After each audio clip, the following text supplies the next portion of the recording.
We're Hassani and Danielle Pettiford, and we're a real couple with real problems who almost called it quits. I was very frustrated. I became very disconnected, very jaded and cold. We have 4 children, going on 20 years of marriage, and we practice what we preach. Our mission, to change the way couples relate to one another and teach them the skills needed to improve the quality of their relationships. This is the Couples Academy Show.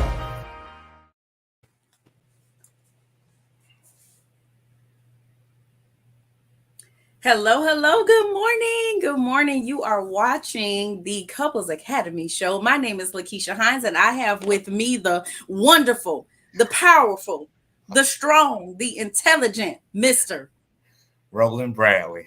Mr. Roland Bradley. Mr. Roland Bradley. You better remember that name. Put some respect on his name, y'all. Thank you all for watching. We thank you for being here.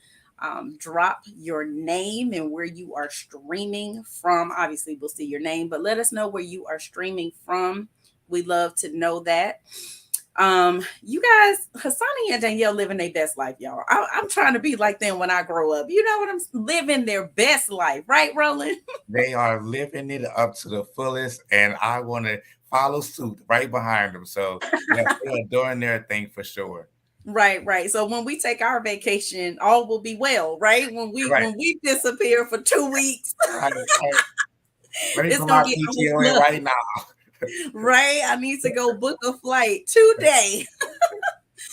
But yes, you guys, we're so excited to be here with you all and continuing our conversation about signs of a failing marriage. We understand that this is a very sensitive topic, especially if you are in the midst of this and if you are resonating with any of this. We know that you could be in a very hurtful place right now and aren't really sure what it is that you need to do. But throughout this show, you guys will see a number popping up on the screen. You need to use that number so that we can help you guys and help to facilitate you getting on a journey toward healing and transformation. That's what we're all here for. That's what we're all striving to do. And we're passionate about being able to get you guys to that place, at least get you on the journey of going where you need to go and shifting the trajectory of your marriage and your relationship.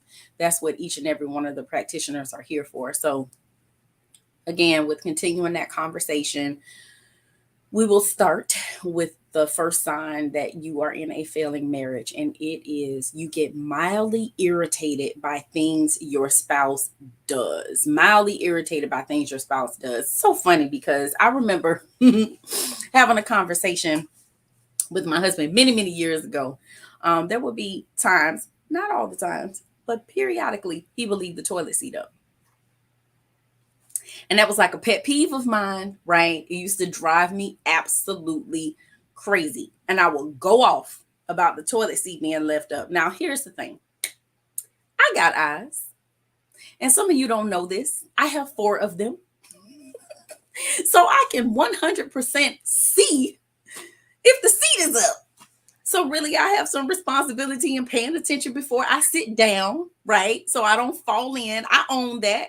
But I'm just saying, can you help a sister out and lift up the toilet seat after you're done? Now, was it really about the toilet seat being left up? Is that why I was going off? Is that why I was having a whole moment? Yeah, I was irritated in that moment, but it was so much deeper than that. For me, it was about a lack of consideration and concern. Right. So oftentimes the little things that we get irritated by, literally, that's not the thing. Right. That is not the thing that's driving us crazy. The thing that's driving us crazy is the underneath. So you hear me say very often, it's not about the what, it's about the why. Sometimes, sometimes it is the what, but many times it's the why that we really need to get in touch with so we can actually have some resolution. What say you, Roland? And the flip side of that, a lot of times we get irritated by these little things because we have something else going on. The truth of the matter is, right, because we got this new thing going on that what belongs to us makes us irritated. Everything is irritating to us because this new thing that we're entertaining is so new. And I keep emphasizing the fact that, you know, it's a new thing because it's outside of your marriage, right? You feel this spice and this excitement. So now by the time you get home, every little thing irritates you. Everything works on your nerves all of a sudden, right? And we tend to play these card games thinking that we're carrying a poker face when we're really not, right? Yeah. It's showing all over your face, and it's a sign that something is wrong or something is going on. And we have to be very conscious about the whys and the whats, to your point, because if it's a why and it's a valid why, that's one thing. But then if it's a what behind a why that's invalid, you're going to tell on yourself every time. And so we have to be very conscious of what we're doing and what we're saying and the message that we're giving off when we act in that way. I 100% agree. And I think that, you know, sometimes we get stuck on the what, that we never move to going deeper, doing that deeper exploration and get into the why. And like you said, there's a flip side to it too, because when we're talking about specifically infidelity, we'll get hung up on the why. And sometimes we'll never get an acceptable why. And then we stay in that stuck place, which prevents us from being able to move forward. So it really depends on the circumstances and the situation, which is why we always say to you guys, reach out and let us help you, because everybody's situation is different. Everybody doesn't have the same scenario, right? And the same components. It's a lot of moving parts to this. And, you know, your history, just for example, just the two of us, Roland, your marital history is not the same as my marital history. Right. We also have some cultural differences. You know, I know where you're from. You and your lovely wife, Janella, you guys are from Nolans, you know? So there's a different culture there from what the culture is here in Tampa, Florida. So a lot of times our past, our family marinade, our culture, our religion, you know, our code that we live by is very different. And so we get to the root of your situation, your dynamic, your family marinade, as Hassani likes to say all the time. And we're able to curtail that to whatever your situation, you know, whatever it is that we're doing, whatever we're using, what strategies, supports, things that we offer, we can curtail that to what your situation is, because it's very different. So getting mildly irritated by things that your spouse does a lot of times is, as you said, Roland, because you are involved in something that you don't have no business being involved in. And, you know, it's that saying, the grass is greener on the other side. You start looking at what you have over there, what you've been tapping into, what you've been dibbling and dabbling in, and you got a taste of something that is tempting you. And so then you begin to compare what you're seeing over there to what you have at home, excuse me, or what you don't have at home, right? And even if you're not cheating, even if it's not an affair, it could be one of your friendships. You know, people in your friendship circle, you may be looking at their relationship and comparing that to your own relationship. And that's not fair, because you two are completely different from those two, and their situation is not yours. You know, it's like lusting after the sports car that you see, right? Like, listen, that may not be for you. That may not be what God has for you. And your journey is very different from the journey of someone else's. So we have to be so careful when we're out there wishing, hoping and wishing, oh, I wish I had that. You don't know what those people had to go through to get to where they are today. So while you're wishing and hoping for that thing, whatever that thing is, you have no clue what it took to get there. It's so, Lakeisha, you said so much, so many impactful things, and two things in particular I want to address is, one, the fact that you said we're comparing our situation to somebody else's situation, and there's no way you can compare the two, right? Because they're totally different situations, and we living in a time now where everyone is so competitive. I want to outdo you. I want to outdo your relationship. I want to outdo your marriage. I want to outdo, you know, if you take a trip, we're going to take 2 trips in the same week. You know, if you go buy a car, we're going to go buy 2 big cars. And it's like we do this not realizing what other people are going through, what it took. You don't know my journey to get to this point of glory. And so you can't compare yourself to me thinking that it's going to be the same. The other thing was the fact that we so often we see things that we think we want, right? And then when we get it, we realize, oh, this doesn't fit me, right? We see that sports car, but some sports cars, they sit too low, they go too fast, their style is different, the seat sit different. And so you cannot see something that you think you want all the time, not knowing if it fits you or not. Just like we can't look at a person on the outside of your marriage and think that it's going to work. She not going to show you that she's crazy. He not going to show you that he's a stalker. You just see, the physique. He looked like Denzel or she looked like so-and-so. And you thinking that, oh, I got me a winner on the outside. But no, you lose.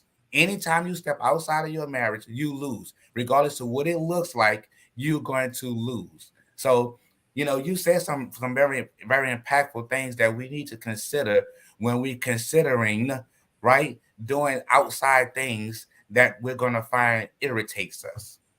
Yes. And again, it affects that person's, it can affect that person's self-esteem too. Their self-esteem, their self-confidence. Because if they're constantly feeling as if, everything that they do irritates you, like, do you even really like me? Right. Do you even really like me? Okay, I know you love me, but do you like me? And we go through seasons in these marriages where we don't like each other.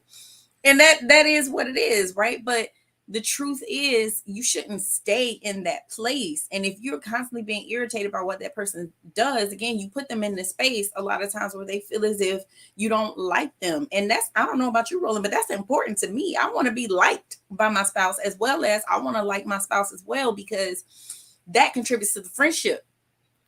Right. So if you're constantly being irritated by things that they do and you're pointing it out, it can get into criticism. And again, that can affect how they feel about themselves, and they're looking at how you feel about them. And it can just put them in a really bad headspace, right? So we definitely want to make sure that we're mindful of the things that we say to our spouses. And if we are irritated, let's get to the root of the why, right? Because most times it's not the what, it's not what they're doing, it's the why behind it, it's the underneath, and looking at yourself. Why are you irritated by this thing? Is this something that they always did, and at one point it was okay with you, but now it's not okay? Why is that? Right. Being able to explore that and having these real, genuine, authentic conversations with yourself before you even take something to your spouse. I think it's the best thing that we can do. Listen, you are absolutely right, 100,000%, because we'll take this minor infraction or minor irritation that we think is an irritation and then justify bad behavior. I'm acting like this because I stepped out, because I was looking at her or looking at him because she just knew how to talk to me. He just knew the right thing to say to me. We find any excuse to justify bad behavior. And then what we do, we go from irritation with our spouse to being justified doing the wrong thing outside of the home, right? And so now we're just making bad, things going from bad to worse. And now it's a cycle. It's a cycle. And I don't know what happened. I don't know where this came from. I don't know how we got here, right? Yes, you do. You let a small thing fester, and then you didn't want to tap into having a hard conversation. And then this is what happens. Yes. Now you find yourself with a mess. Oh my gosh. Go ahead, Roland. All right. Tiffany said, I think I get irritated with my husband. And then I get irritated with him. I think I'm just so frustrated that my marriage isn't working. And I seem to be the only one bettering myself, humbling myself, and open to fix the marriage. I am still going to trust God. No testimony without a test. Amen. I'm just so stressful and extremely painful. Excuse me, Tiffany, let me tell you something. You just struck a chord. You just struck a chord, because what you're saying is things are not going the way I want them to go. They're not going the way I desire for them to go. I'm doing all of this work. I'm working on myself. And yet it seems as if my spouse is not showing up and doing their part. So absolutely, that is something that can cause you to be irritated, because you start looking at everything that's wrong, everything they're not doing, everything that they're not saying. Every single thing gets highlighted. It's almost like putting it on, put it under a microscope, right? It illuminates, it intensifies, and you're able to see it so much bigger a lot of times than what it actually is, because you're irritated that you feel like you're the only one showing up. But on the other side of all of that, you said no testimony without a test. You said, I am still going to trust God. And that is what you have to do, because a lot of the frustration many times comes in because we are trying to change a situation. We're trying to use our own might, our own strength to take on things that was never meant for us to take on. As it pertains to the behavior of your spouse, you cannot control it. Mm-hmm. The only person you can control is you. So what that means is you got to give your spouse over to God. And you got to continue doing the right thing because it's the right thing to do. It's because it's what God called you to do. And this whole Christian walk, this whole faith walk and everything, whatever, you Baptist or Episcopal, whatever it is, right? Every religion at the base of it is love. Mm-hmm. Everyone, the foundation is love, right? So with that being said, you are to continue to love and do the right thing, regardless of how your spouse is showing up. And that's the part that hurts. That's the part that's difficult and that is irritating and frustrating, because I still got to love you even when you're being unlovable. Mm-hmm. That's what we're called to do. God calls us to love our enemies. So regardless of how that man is showing up, you are still expected to treat him with love and kindness and compassion. And it's the same thing for husbands. This is not just wives. We're called to treat each other in a way that would be pleasing to God, because as I have said many times, our ministry starts in our home. We are to serve in our home before we serve anywhere else. And we go out and serve everybody else, these jobs, these kids, the community, everybody else, and are neglecting home. So my charge, my challenge for you, Miss Tiffany, is to do exactly what you said. And that is to continue trusting God, you doing your work, and you put your spouse in God's hands and ask for God's guidance and direction, with what it is that you're supposed to do. Because, see, look, Roland, read that, please. Can you read that, please? She said, I'm about to shower. Thank you so much, because God has been telling me to keep showing up, even with him being so mean and hurtful to me. I should walk away, but I am still going to show up. If God told you to sit your butt down, you better sit your butt down. You better do what God told you to do.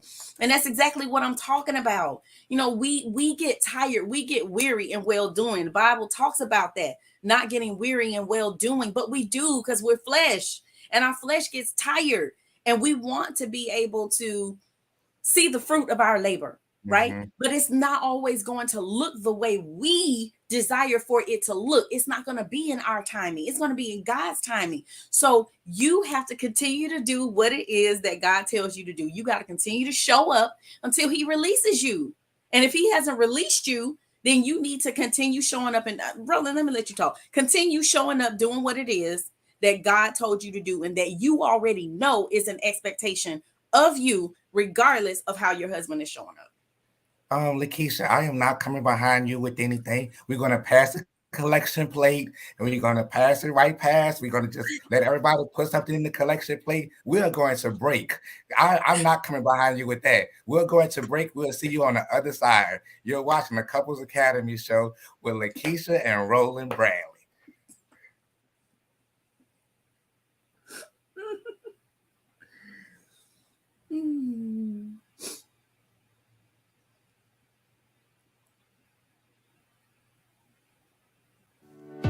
Welcome to the Couples Academy app. The Couples Academy app is your go-to hub for how to do marriage right.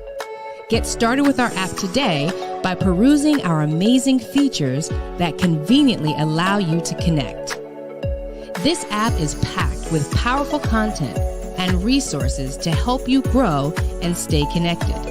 With this app, you can watch our messages, find marriage resources, watch, listen, and read the real-life stories of restored couples, sign up for events, read articles and blog posts, stay up to date with push notifications, share your favorite messages via Instagram, Facebook, Twitter, or email, and download messages for offline listening.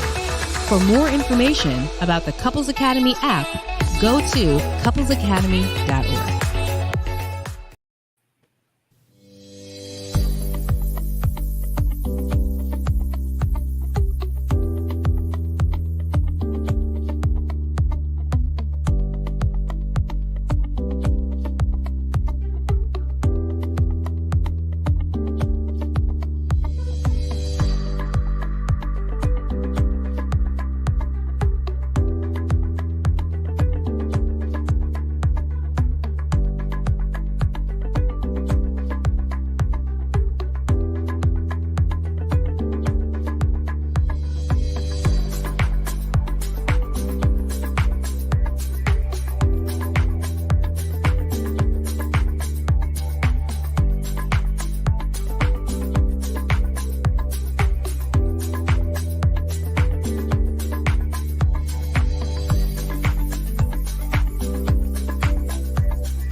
Welcome back.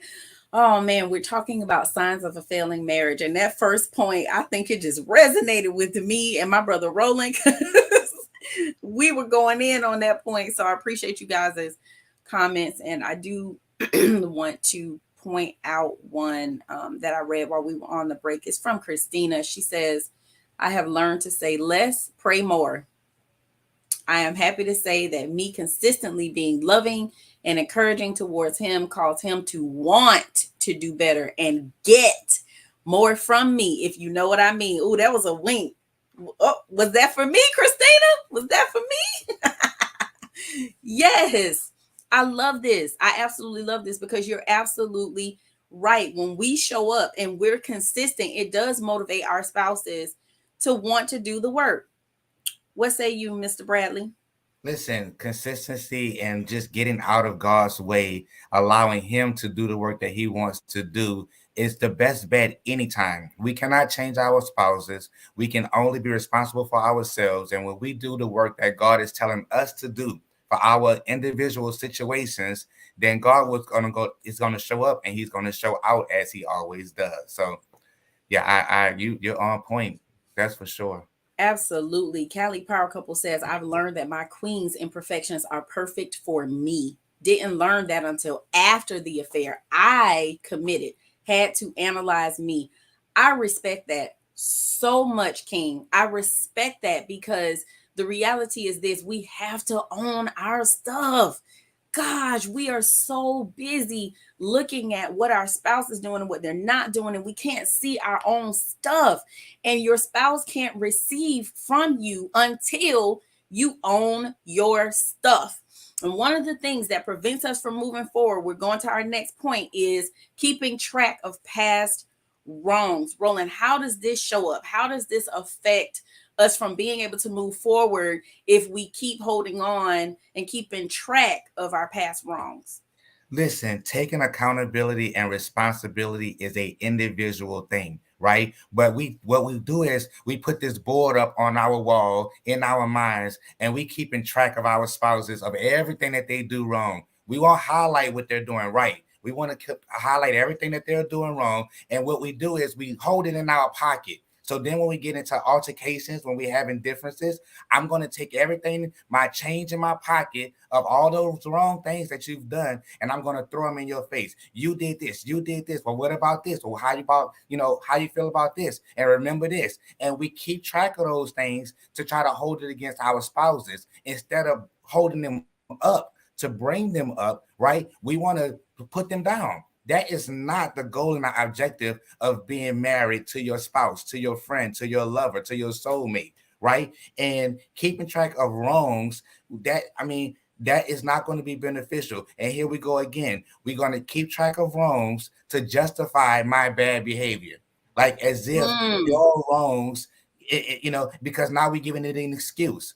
I'm acting like this because of, right? So this is your fault why this happened to us. This is your fault why I stepped out. Now we don't want to take responsibility. We don't want to be held accountable for what we do, right? We just want to keep showing up, throwing stuff in your face to make it seem as if you're the cause of where we are in our marriage. Oh my gosh. Yes. Gosh, so many nuggets rolling. Denise, hey sis, she says, in your weakness, he is strong. Because Lord knows I ain't got it. Giving up control is hard, especially when we have convinced ourselves that we need to protect ourselves from hurt and pain. But God is showing me that I can't do his job for him. Denise, what a powerful statement. What a powerful statement. Like I said, we do get overwhelmed. We do get stressed out most times because we're trying to take matters into our own hands. Only God deals with matters of the heart. So you need sometimes a heart change for yourself as well as for your spouse. And you can't do it. Only God can do it. One of the hardest lessons in life is letting go, whether it's guilt, anger, love, loss, or betrayal. Change is never easy. And we fight to hold on and we fight to let go. Either way, it's a fight. So guess what? You get to make a choice. And see, oftentimes, we're in this place where we feel like we don't have any choices. We don't have no control. That is not true. You have control of something in every situation. And so you have control whether or not you're going to hold on, whether you're going to fight to hold on, or you're going to fight to let go. And specifically talking about past wrongs. You have a decision to make. Are you going to continue to allow your past to infect your present and ultimately affect your future? Are you going to do that? Or are you going to take charge, take control of your life today and say, I release the past. I let go of the past and I'm focused on what I can control today, which ultimately affects tomorrow. But if you keep looking back, you'll never get to the place where you desire to be because you can't even deal with where you currently are. And a lot of times the person who your spouse was back then and even who you were back then is no longer the same. But you can't even recognize where you're at today because you're so busy looking backwards. I'm going to share something with you guys. True story. This just happened like last week. My husband and I had a conversation. We had a heated fellowship and the old me would have told y'all I had a pop off spirit, right? The old me would have popped off, okay? Because he was pointing out something that I needed to adjust, something I needed to shift and change. And so the old me would have popped off because I would have took it as criticism. My mind would have translated it into so many negative things that it wasn't even what he was even getting at and what he was trying to say. But because of me and my insecurities, my issues, my past hurts, my past pains, all the stuff I drug into our marriage, unbeknownst to me, everything that he was saying was laced with criticism, which caused me to have self-doubt and start questioning and whatever. So I would defend because I didn't want what he was saying to be true. And I didn't want that feeling of I'm not perfect. And what I kept hearing was him confirming I'm not perfect. And for me, I desired to be perfect then. And so when we have these negative thoughts in our minds, sometimes the things that our spouses say trigger those negative thoughts, and that's not even what they're saying. So for me, in that moment, with him giving me that constructive criticism, that feedback, and making his request of how he would like me to move forward in the future, I didn't like how it felt, but I sat in it. I listened. I identified where I went wrong, and I made a vow to be different moving forward without popping off, without defending. I owned my stuff. And when I tell you, it was one of the most pleasant conversations I've ever had. Like, we haven't had a fallout, and I don't even know when. So I wasn't even ready for this, right? For this heated fellowship. I wasn't even ready, like, because it's been so long that we've had like a major disagreement like this. And I was able to recognize, God allowed me to sit in this moment and realize I'm at the place where I said I wanted to be. I'm at the place where I have been praying for. I'm at the place where now I get it. I got it. I'm owning it. I'm doing what I need to do. And look, the fruit of the labor is there. And so we got to get to that place where we're able to let go of all that past stuff, focus on the present, so that we can get to that place that we desire to be. And I've been there for so long and didn't even realize I was there. And like, God allowed me to see, look at where you've come from. So when you need to go back to the past, God will take you there. You stop taking you there. Listen, I'm getting sick of this. You just taking over, and I'm just gonna let you take over. This gonna be the Lakeisha show. I am not doing this with you, preaching like this morning, slaying people out in the spirit. I'm not doing this with you, okay? But the fact of the matter is, I commend you and appreciate you being able to see and identify your own growth, right? When God speaks, he speaks softly and he speaks to get a point. And we have to stop listening to the devil, because when he speaks, it comes and it's translated one way, and then we receive it a different way. What she really said was, what he really meant was, right? And then we take a positive message, the devil reinterprets it, and then by the time it gets to us, now we took it as criticism. We took it as, I know she didn't. You're not gonna talk to me like that. What you said? Who you think you talking to? And then the pop-off spirit come up, or the man having an attitude, you're not gonna be disrespectful to me, right? The devil does not want peace in your home, right? He doesn't want you to be on the same page. He doesn't want you to be on one accord. He doesn't want you to be in alignment. And so now, when we can understand that and we can recognize, wait, hold up, this is not us. This is not how we roll. Where is this coming from? You can automatically know that it's probably the devil trying to lurk around. Let me sit in on this conversation to see how I can mess this up. Let me see how I can make this go left real fast, right? And we have to be more conscious and more aware that that's what's happening. So that way we're not getting off for no reason, right? I know that's not my enemy. I know my wife is not my enemy. I know my husband is not my enemy. So I know what they're telling me is not going to be something that's going to hurt me, right? And so we got to sit in it.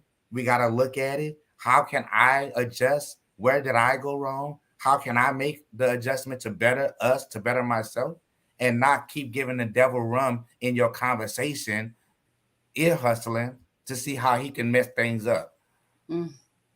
Yeah, we're gonna do one more and then we gotta go, y'all. But like, I felt like this was so powerful because we're talking about, not letting go or holding on to past wrongs. Instead of doing that, you got to start sharing some wins, right? And one of the signs of a failing marriage is that you stop sharing the wins. So, Roland, I really want you to speak to the people about the importance of sharing wins in your marriage. Listen, wins is contributed to affirmations, right? We have to affirm one another, right? We get down a lot of times, and Bishop Noel Jones said some time ago, I just need some victories in my life. I need to hear some victories. I need to hear that I'm doing well. I need to hear that I am doing good. But I also need to give you your wins as well. I need to give you your flowers, and not just on Valentine's Day, not just on your birthday, right? I need to make sure that you know that I appreciate you. You need to know that I affirm you. You the best thing that ever happened to me. And you need to know that. And not just on special days. Every day is a special day. Every day is Valentine's Day. Right. So by the time Valentine's Day comes, it's just confirmation to Valentine's Day all year long. Right. By the time Christmas comes, it's only confirmation. And so we have to support one another. We have to affirm one another. We have to lift one another up, and we have to win every day. I'm a winner. You a winner. Right. And we have to tell each other that, because listen, the world is out to get us. The devil wants us to lose. Right. And the minute we give room to that, the minute we allow that to creep in, then we find ourselves on that bandwagon as opposed to the winning bandwagon. So let's just continue to win. Let's continue to pour into one another to win, and let's just keep winning. Absolutely. Absolutely. I want to share this one comment because I think it was powerful and really sums up a lot of what we were talking about. Cali Power Couple says negative thoughts can cause negative responses and negative reactions, which impedes positive responses and reactions. So powerful. Everything stems from our thought processes, right? Everything from our mind. This is our central processing unit. And just like a computer, the central processing unit controls all of these other things that are connected. The keyboard, the mouse, the monitor, nothing can function without that CPU, right? And so it's the same thing with us. Our central processing unit, or our brain, controls everything: our thoughts, our feelings, our emotions, where we go, what we do, what we say, how we think, how we respond. Our brain controls all of that. So if our brain is in a negative space, everything will be negative. Excuse me. You see everything as negative, even those flowers, Roland. If you're not in the right headspace and those flowers come, you'll be thinking, what they do? Why they brought me some flowers? What you trying to cover up? You know what I mean? So it's so important that we shift our thinking and move away from those negative thoughts and thinking, and focus on the positive things that are happening. The more energy you put into that positivity, the more you will receive it back, So, wow, what a good morning. What a good show this was. What good conversation. All the comments, you guys have been blowing up the chat. Like, I love it. We love when you guys interact with us in this way.